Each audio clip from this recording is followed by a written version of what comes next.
अस्सलाम वालेकुम नाज़रीन, आप देख रहे हैं जी एच एंटरटेनमेंट। मैं हूं ज़हीर अहमद। नाज़रीन, आज से हमने एक नया सिलसिला शुरू किया है थर्सडे क्लासिक के नाम से। हर जुमेरात को हम दिलीप कुमार साहब की एक फ़िल्म का रिव्यू दिया करेंगे। आज की जो फ़िल्म है 1954 में रिलीज़ हुई, उस फिल्म का नाम है अमर। अमर के हवाले से आपको ऑफ द रिकॉर्ड चीज़ें भी बताएंगे, उनके अदाकार क्या कहते थे उस फिल्म के बारे में, और वो खुद क्या कहते थे, दिलीप कुमार साहब क्या समझते थे, किसने ये फिल्म छोड़ी थी, सारा कुछ आपको बताएंगे। रिव्यू के साथ साथ आपको ये पस पर्दा क्या क्या होता रहा हर फिल्म के हवाले से ये ज़रूर बताया करेंगे।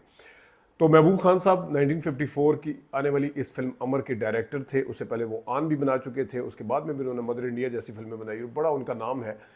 इस फिल्म की अंदर हीरोइन जो थी वो दो थी, दिलीप कुमार साहब इसके हीरो थे, और दो थी मुसल्लस यानी ट्रायंगल जिसे कहते हैं, लव स्टोरी। उसमें निम्मी ने किरदार अदा किया था गाँव की सादा लड़की का, और अंजू एक सोशल वर्कर है और बड़ी अमीर कबीर है, अंजू मधुबाला ने किरदार अदा किया था। मीना कुमारी इससे पहले अंजू के किरदार के लिए थी और उन्होंने कुछ सीन भी शूट किए थे। आपके सामने एक तस्वीर नज़र आ रही होगी जिसमें अंजू का किरदार में दोनों करेक्टर जो दोनों एक्ट्रेस आपको नज़र आ रही हैं ऊपर नीचे। एक जगह आपको मीना कुमारी नज़र आ रही हैं और एक जगह दिलीप कुमार साहब के साथ मधुबाला नज़र आ रही है। तो अंजू के हवाले से ये कहा जाता है कि इस किरदार में मीना कुमारी ने क्यों छोड़ा, इसके हवाले से काफ़ी सारी बातें हैं। कुछ बताते हैं कि इसकी रीज़न नहीं पता, कुछ ये भी बताते हैं कि इसकी वजह दिलीप कुमार साहब थे, क्योंकि जिस वक्त इन्होंने फुटपाथ की थी तो दिलीप कुमार साहब के साथ वो बड़ी अनकंफर्टेबल हुई थी, क्योंकि वो डोमिनेट करने की कोशिश करते थे, मुतासर करते थे।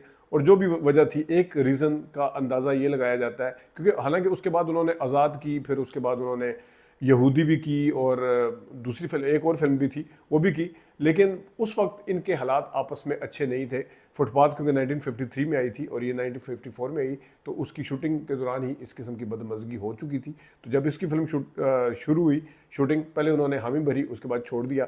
और दूसरी वजह ये भी बताई जाती है कि इस किरदार में, इस किरदार से ज़्यादा निम्मी का किरदार जो था, गाँव की लड़की जो भोली भाली सी है, उसके हवाले से भी था कि उससे निम्मी का किरदार ज़्यादा तगड़ा है। इस ये भी एक वजह बताई जाती है कि सोनिया का किरदार जो था निम्मी ने किया था, वो ज़्यादा तगड़ा था निम्मी का। तो ये भी एक, बहरहाल जो भी रीज़न थी, मीना कुमारी ने ये फिल्म छोड़ी थी और मधुबाला बाद में आई। और जिस ज़माने में मीना कुमारी ये फिल्म छोड़ के गई थी, उस ज़माने में राज कपूर साहब और नरगिस आपस में बहुत ज़्यादा काम भी कर रहे थे, उनका अफेयर भी था। तो नरगिस के लिए सिफारिश की थी महबूब खान के आगे, लेकिन नरगिस की सिफारिश नहीं चली थी। बहरहाल मधुबाला कास्ट हुई, और इस फिल्म के इख्तिताम तक, जो तराना फिल्म से 1951 से शुरू होने वाला एक लव स्टोरी थी मधुबाला और दिलीप कुमार साहब के दरमियान, बकौल निम्मी साहिबा के, ये इस फिल्म की शूटिंग के इख्तिताम तक इनका ब्रेकअप भी हो चुका था। इनके हालात आपस में बिगड़ चुके थे, क्योंकि निम्मी बताती हैं कि दिलीप साहब समझते थे कि उसका प्रेमनाथ के साथ जो मोर देन फ्रेंडशिप एक ताल्लुक है, इस हवाले से वो अक्सर कम बोलते थे। तो ये, लेकिन निम्मी ने बताया कि वो इस को समझती हैं कि वो उन्होंने ये वजह बताई उन्होंने प्रेमनाथ के हवाले से। पहले जो भी रीज़न थी, बाद में जो कुछ हुआ सबके सामने है। लेकिन अमर फिल्म जो थी, इसके हवाले से दिलीप कुमार साहब अपनी ऑटोबायोग्राफी में लिखते हैं कि ये फिल्म ऐसी थी जिसमें एंटी हीरो का किरदार उन्होंने किया। उन्होंने कहा कि मैंने वैसे गंगा जमुना में भी किया और उसके अलावा फुटपाथ में भी किया, जिसमें वो एक फैक्ट्री है और उसका ब्लैक मिलर टाइप दिखाया था, ब्लैक मार्केटिंग का जो करते हैं कारोबार वो। तो एंटी हीरो में उन्होंने कहा कि गंगा जमुना में लिखा हुआ था कि अगरचे वो कानून उसके खिलाफ होते हैं, लेकिन लोगों की हमदर्दियाँ गंगा जमुना में जो उनका किरदार था उसके साथ थी। तो ये भी एंटी हीरो का एक कहानी थी, जिसके अंदर उन्होंने बाद में बताया भी कि महबूब खान साहब के हवाले से उन्होंने सायरा बानो को बताया कि किस तरीके से मुखर्जी, जो कि लीडर के डायरेक्टर थे, जो 1964 में आई थी, खुद हीरोइन को करके दिखाते थे कि एक बंदा जो है वो खुद हीरोइन बना हुआ और शर्मा शर्मा के देख रहा है, कि वो अपने काम के साथ इतने कमिटेड थे मुखर्जी, जो उसके डायरेक्टर थे, लीडर के। और इसी तरह महबूब खान अमर में गांव की लड़की किस तरह चलती है सादा, और किस तरह मटक मटक के चलती है, वो खुद चल के दिखाते थे, इतनी लंबी हाइट के साथ और इतने मोटे पेट, या मोटे थे खुद महबूब खान साहब उसके साथ।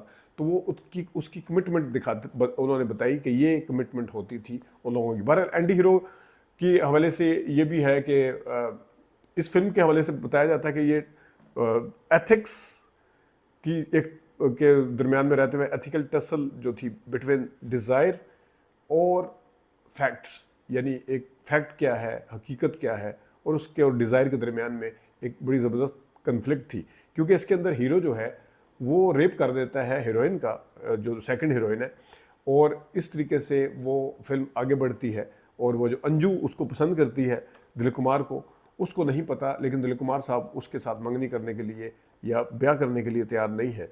किस तरीके से दिलीप कुमार साहब बताते हैं, पहले आपको सीन दिखाते हैं, किस तरीके से बताते हैं कि वो एक ऐसी लड़की को धोखा नहीं देना चाहते, वो अपने आप से बोल रहे हैं या बात कर रहे हैं, वो धोखा नहीं दे सकते क्योंकि उन्होंने जो कुछ किया है वो क्या है, ज़रा देखिएगा। मैं अंजू के काबिल नहीं हूँ पिताजी, वो मासूम है, मैं अल्लाह का। उसके बाद अमर जो है, प्रेम अमरनाथ, जो वकील का किरदार अदा किया था दिलीप कुमार साहब ने, जैसा मैंने बताया सोशल वर्कर थी अंजू मधुबाला अमीर, और उनके वालिद साहब दिलीप कुमार साहब के भी चाहते हैं कि उनके साथ शादी हो। सोनिया जो गरीब लड़की, गांव की भोली भाली, जो दूध शूध देती बेचती है, जो भी थी, लेकिन ये अमर जो है वो किस तरीके से बताते हैं उसको कि क्या हुआ था, लेकिन वो बताते नहीं है लड़की कौन थी और पूरी तफसील भी नहीं बताते, लेकिन बार थोड़ी बहुत डिटेल बताते हैं क्या हुआ था, देखिएगा।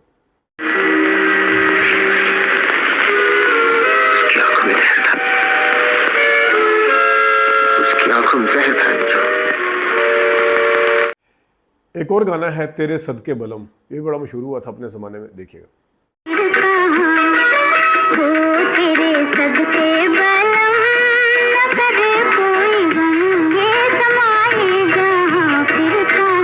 मधुबाला का ये गाना जो था तेरे सदके बलम बहुत मशहूर हुआ। आगे जाके दिलीप कुमार साहब को कन्विंस करने के लिए वो उन वकील की किताब उठाती है और उसमें पढ़ती है कि किस तरीके से किसी के साथ ज़्यादती नहीं करनी चाहिए, कोई ये क्या क्या बता रही है एक्टिंग करके उनके सामने, क्योंकि वो तो चाहती है उनके साथ शादी हो। क्या कह रही है सुनिएगा।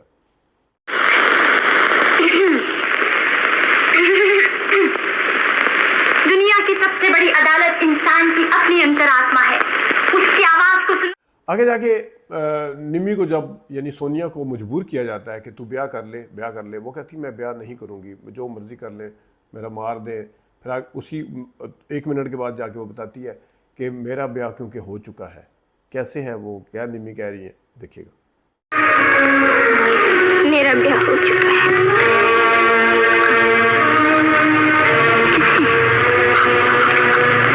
आप जानकर क्या। वहीं पे अमर बाबू जो है वो, उनका ज़मीर अंदर से उन्हें झंझोड़ भी रहा होता है, लेकिन वो खुद आके नहीं बताते कि मैं इसका गुनहगार हूँ, लेकिन वो फिर भी इसके बावजूद सोनिया को कहते हैं कि तुम नाम क्यों नहीं बताती, अगर वो बुज़दिल है, वो अपना नाम नहीं बता सकता, होते तो वो खुद है, लेकिन तुम नाम क्यों नहीं बताती। ये देखिएगा, बड़ा अच्छा सीन है ये। मत नहीं है तो तुम क्यों चुप हो?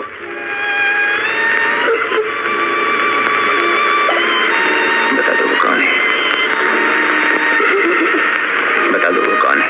अमर साहब, दिलीप कुमार साहब ज़ख्मी हो जाते हैं, उसके लिए फिर वो किस तरह जाके वो करती है राधा की, वो गाना जो है राधिया वाला, सुनिएगा ज़रा। राधा की प्यारी कृष्ण कन्हाई तेरी दुहाई।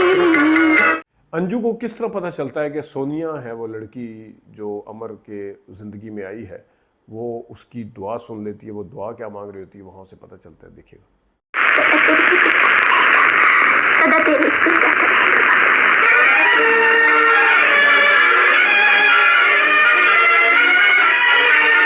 और उसके बाद अंजू का गाना मधुबाला का, ना कोई शिकवा है ना कोई गिला है, ये भी अपने ज़माने में बड़ा मशहूर हुआ था। कैसे है, देखिएगा। न शिकवा है कोई, न कोई गिला है।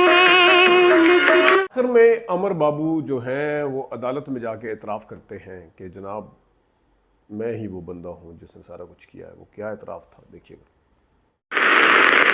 मैं ही वो आदमी हूँ जिसको संकट मारना चाहता था और मुलजिमा बचाना चाहती है। मैं ही वो आदमी हूँ।